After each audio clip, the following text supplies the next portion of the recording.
first thing that came to me was the audio tape, which he sent to me in January of 2004. He didn't call me and let me know that he was sending it, but one day I just checked my mail, to pick up my mail, and there was a package from my father. There was no explanation of what was on this tape, so I just put the tape in my cassette recorder, and in it he outlines his knowledge of the conspiracy, which was codenamed The Big Event. I was a bench warmer on it, and I had a reputation for honesty.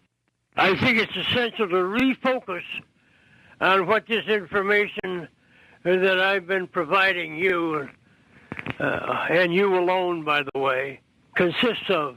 What is important in the story is that we've backtracked the chain of command up through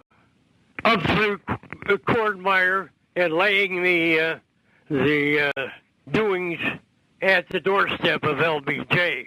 He was sick, and he wrote this out, as you can see by the handwriting, with great difficulty. It's a little hard to read some of it, but at the top here we have the initials LBJ, which of course was a vice president at the time.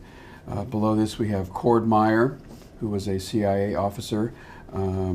Below that we have named David Morales, who was also a CIA, I don't know if he was official CIA, but I'm certainly heard his name before in relation to contract work that he did with the CIA. I think he was a pretty serious guy, a guy capable of doing just about anything. And to the right, the next name is Bill Harvey, who was a very flamboyant CIA man, carried around a couple pistols in his belt at all times, was a heavy drinker. And below at the bottom it says French gunman Grassy Knoll. I mean, you've said now that David Phillips apparently met with Oswald in Mexico City before the assassination. You've said that Bill Harvey may very well have recruited a French or Corsican gunman to shoot. And you've also said that Cordmeyer had a motive in that his wife was having an affair with John F. Kennedy. I heard from Frank that LBJ had designated Cordmeyer Jr. to undertake a larger organization while keeping it totally secret.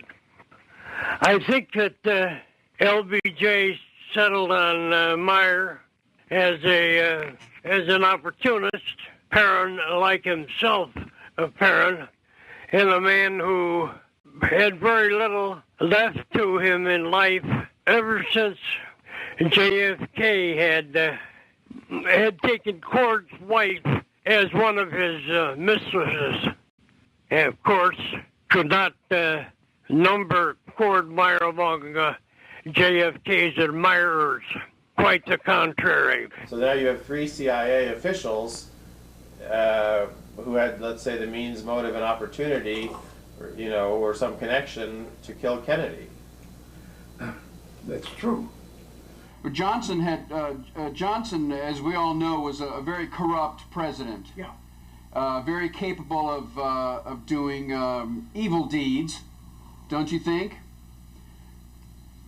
Unquestionably. And if he wanted something done, he may have turned to someone like Bill Harvey, right, who was also extremely corrupt, right, and a psycho, basically. Yeah. Oh yes. I could just visualize Harvey and LBJ forming a kind of a thieves compact between them. Mm-hmm. But I think that LBJ was an opportunist, and if it was not hesitated to get rid of obstacles in his way. I think that his later career exemplified that. The vice president had the most to gain. Yeah. And he was in a position where he could bring in people like Cordmeyer and others of interest and get their take on different things and then in turn issue instructions. there was nobody with the leverage that LBJ had. No competitor. He was the vice president, and if he wanted to get rid of the president, then he had ability to do so by corrupting different people in the CIA.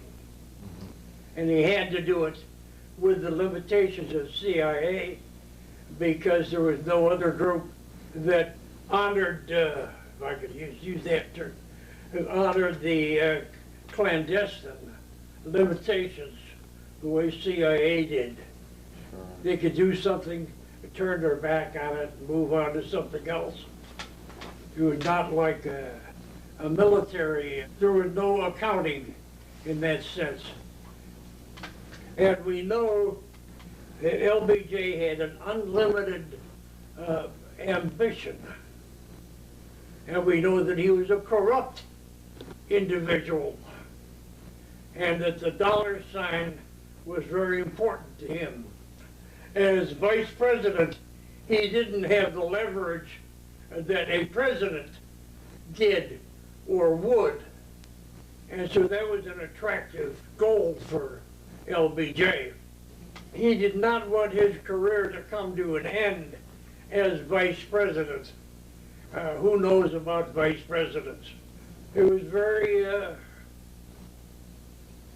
very important to him that he take advantage as to the extent that he could as vice president, because just a few things had to be accomplished. He had to kill Kennedy, have him killed, I should say, and be guilt-free himself. And then he could go on and do what he wanted to do as President of the United States. It was a very tempting and almost illogical move on his part. I keep thinking about Bill Harvey. Call Harvey and say, look, there's some things I want to have done. I mean, Harvey didn't want just an additional CIA salary. He wanted to move on. And LBJ could do that for him if he were president. Right. He couldn't do much for Harvey or anybody as vice president. That was why he used Harvey as the being available and corrupt. It was very easy for even the vice president to start working with Harvey or anybody else. Just say, I want you to do this, I want you to do that. And making sure that they had money that was not their own to do whatever the LBJ wanted to have done. So that when the president was assassinated, the vice president was right there and ready to move along. It doesn't speak well for our democracy at that particular time. He, in my opinion, had an almost maniacal urge to become president. He regarded JFK as he was, in fact, an obstacle to achieving that. He could have waited for JFK to finish out his term and then undoubtedly a second term. So that would have put the LBJ at the head of a long list of people who were waiting for some change in the executive branch.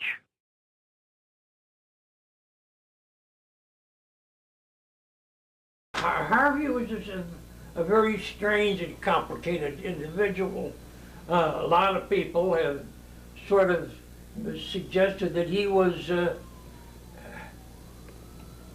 that alcohol had taken control of him. First of all, he never should have been put in that position. I don't think that he had a pristine connection with anybody. Always had a gun on him, yeah. Particularly in Rome. Harvey even carried guns into restaurants, and he would pull them out, slap them down on the table to the dismay of other diners, and then he'd settle down to an afternoon of drinking, not eating much, but because he was way overweight, but certainly drinking. He had been a deputy to Angleton and very deeply involved in counter-espionage activities. Well, Harvey had written in a memo at one point when he was running the Executive Action Program that he wanted to use Corsicans. Yeah, wanted to use what? Corsicans. Yeah. As hitmen. Do you think it's possible that when he was in Rome that he might have recruited a Corsican assassin to kill Kennedy? Yes. It is possible. I mean, it's one thing to set yourself up in splendid isolation, and it's another thing to use that isolation as a tool, right, so that you're not an immediate suspect in the case of a capital crime. Right, right, because he was in Rome. Is that understandable? Yeah, okay. Very. My understanding is that Harvey had a very severe clash with Bobby Kennedy around the time of the missile crisis, and that Kennedy basically I think it was earlier than that. Guy. And he posted an old slogan somewhere in the agency premises that said, the tree of liberty must be nourished by the blood of patriots. And this incensed Bobby Kennedy. And they clashed on that particular point. Seems ridiculous. You would think that Bobby would have embraced that particular philosophy, but he did not. And I guess he figured that Harvey was trying to steal some of the glory of whatever was going on in those days. During the Cuban Missile Crisis, everything was extremely tense. And suddenly it was discovered that Harvey had sent a team of people into Cuba, and the Kennedys were very concerned that this crisis might explode into nuclear war. And Robert Kennedy particularly was in a rage when he heard that this loose cannon had added a further element of unpredictability to the situation. Harvey hated the Kennedys. After the Cuban Missile Crisis, he had a confrontation with Bobby Kennedy that virtually ended his career, exiling him to an intelligence station in Rome. We had a terrible experience with the ones that were handling it at the time of the missile crisis. They were going to send 60 people into Cuba right during the missile crisis.